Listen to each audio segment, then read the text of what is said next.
dari BEM mana? Silakan. Baik. Assalamualaikum warahmatullahi wabarakatuh.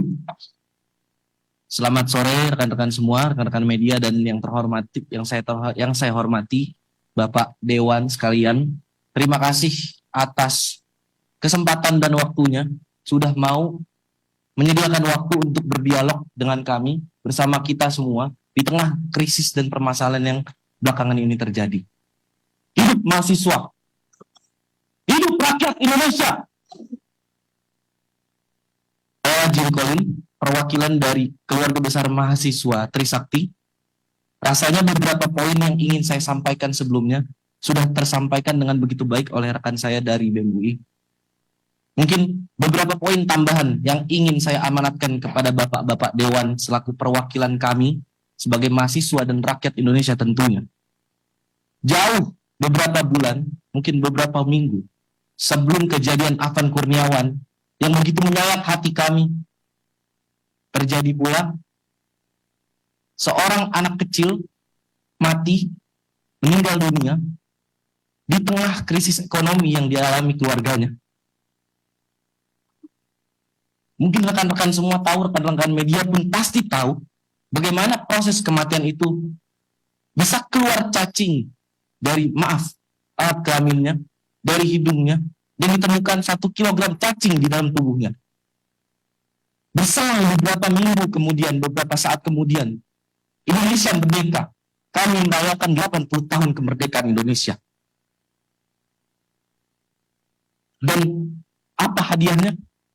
Kita mendapatkan kabar rekan-rekan bahwasannya dewan-dewan yang menjadi perwakilan dari kita semua, yang agaknya kita semua kadangkala, mungkin seringkali tidak merasa terwakilkan, namun dapat mendapatkan kenaikan gaji dan tunjangan yang begitu tinggi. Di tengah kemewahan yang sudah bapak-bapak dan ibu-ibu semua rasakan, dan di tengah tekanan krisis yang masyarakat kecil di bawah alami. Pertama-tama menanggapi hal itu, saya menuntut untuk Bapak-Bapak Dewan dan pemerintah sekalian untuk segera mengesahkan rancangan undang-undang perampasan aset sekiranya dalam kurun waktu 30 hari.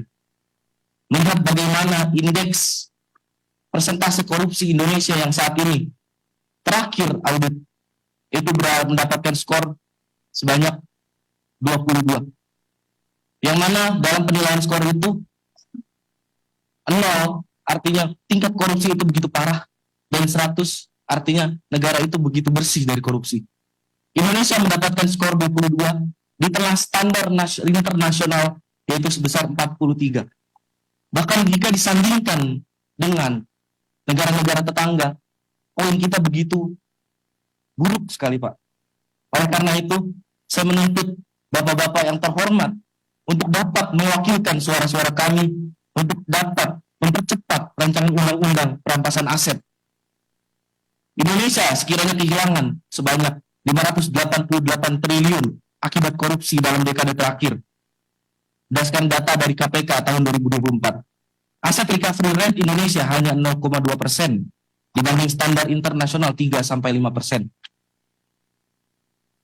Kalkulasi impact dana hasil perampasan dapat membiayai pembangunan 2.940 km jalan tol atau 588.000 unit rumah subsidi. Kemudian daripada itu, untuk bersuara. Saya berani bersaksi bahwasannya kami di sini, kaum terpelajar, mahasiswa-mahasiswi, tidak mungkin, Pak, kami menyuarakan pendapat kami, aspirasi kami, keluhan rakyat, jeritan rakyat dengan tindakan-tindakan anarkis. Betul tadi kata saudara dari BMUI, bahwasannya beberapa hari belakangan ini mungkin banyak sekali propaganda dari beberapa oknum-oknum provokator untuk mencederai nilai-nilai perjuangan yang kami perjuangkan ini. Itu sangat menghambat kami dalam bergerak. Selanjutnya, tuntutan untuk yang belakangan ini marak di sosial media.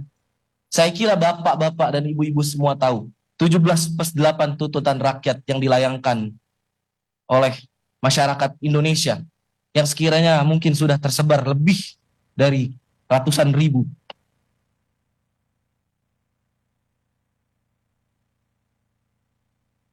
Yang pertama untuk Presiden Republik Indonesia, merevisi kebijakan fiskal pro rakyat.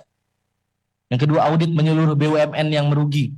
Yang ketiga, moratorium kenaikan tarif listrik, air, dan BBM.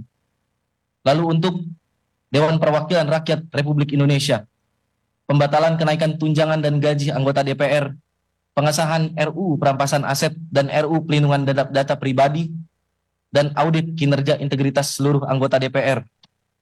Berkaitan juga dengan hal yang tadi saya sampaikan sebelumnya. Jika kita bandingkan remunerasi anggota parlemen dari negara-negara tetangga dan Indonesia, take home pay yang bapak-bapak sekalian dapatkan kurang lebih berkisar sebanyak 8.000 US dollar. Jika dibandingkan dengan rata-rata upah minimum rakyat, itu rasionya 40/1, Pak. Dan berdasarkan produktivitas legislasi, hanya ada 12 undang-undang yang tercipta dalam setahun. Jika kita komparasi dengan negara-negara tetangga seperti Malaysia, Thailand, Singapura, dan Korea Selatan, Malaysia rasionya hanya 8/1, Thailand 6/1, Singapura 12/1, Korea Selatan 4/1. Bagaimana bisa negara berkembang yang rakyatnya begitu menderita ini, gaji DPR-nya 40/1 rasionya?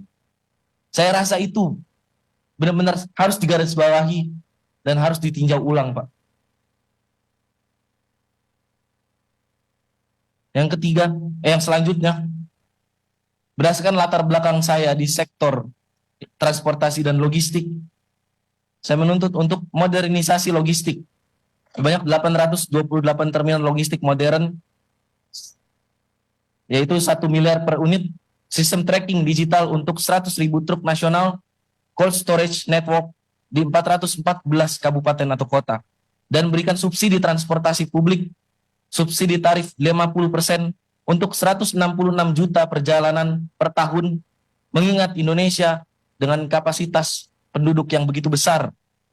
Gratis transportasi untuk 8,28 juta keluarga miskin per tahun, dan program Kartu Jakartawan Nasional untuk 41,4 juta pengguna.